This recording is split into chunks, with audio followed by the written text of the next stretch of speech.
আমরা প্রায় সময়ই কুরিয়ারের মাধ্যমে গাছ সংগ্রহ করি। কুরিয়ারের কাজগুলো প্রায় সময়ই সঠিক যত্নের অভাবে রিপোর্ট করার কিছুদিন পরই মারা যায়।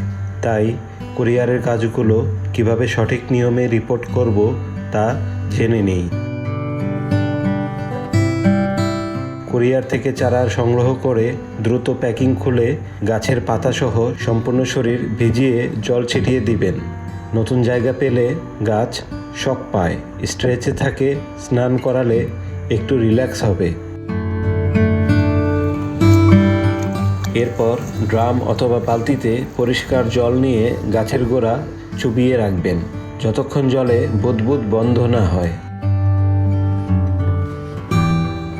জলে বুদবুদ বন্ধ হলে বালতি থেকে চারাগুলো সাবধানে উঠিয়ে ছায়াযুক্ত জায়গায় রেখে রৌদ্র থেকে বাঁচানোর ব্যবস্থা করতে হবে, কেননা অতিরিক্ত আলোর নিচে গাছ রাখলে গাছের পাতার রং বিবর্ণ হয়ে যায়। যদি তা সম্ভব না হয় তাহলে বড় গাছের ছায়ায় রেখে দেবেন। আপনার বাগানের পরিবেশের সঙ্গে গাছটিকে মানিয়ে নিতে 7 থেকে 10 দিন সময় দিন। এই সময়ে গাছের পাতাসহ সম্পূর্ণ শরীর ভিজিয়ে জল ছিটিয়ে দিবেন। আর গাছের গোড়ায় মাটি শুকিয়ে গেলে আগের নিয়মে বালতি অথবা ড্রামে ডুবিয়ে জল খাওয়ান।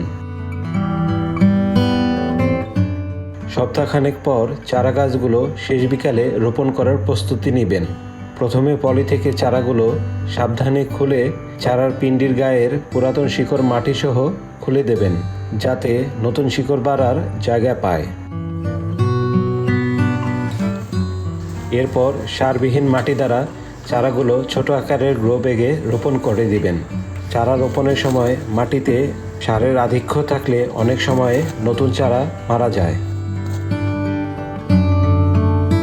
ছোট টবে বা গ্রো ব্যাগে গাছ করা খুব ভালো। এতে গাছ তার গুরুত্বপূর্ণ খাবারগুলি সহজেই সংগ্রহ করে এবং শিকড় তাড়াতাড়ি দ্রুত মাটিতে ছড়িয়ে যায়। সেই সাথে গাছের বৃদ্ধি খুব ভালো হয়।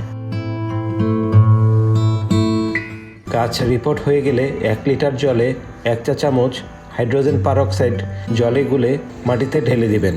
এতে করে নতুন মাটি থেকে শিকড়ের মাধ্যমে খাদ্য রস সংগ্রহ গাছের জন্য সহজ হবে। 3-4 মাস পর গাছের গ্রোথ চলে আসবে। তখন জৈব মাটি দিয়ে বড় সাইজের টব অথবা বালতিতে অথবা হাফ ড্রামে চারা গাছটি লাগাতে পারবেন।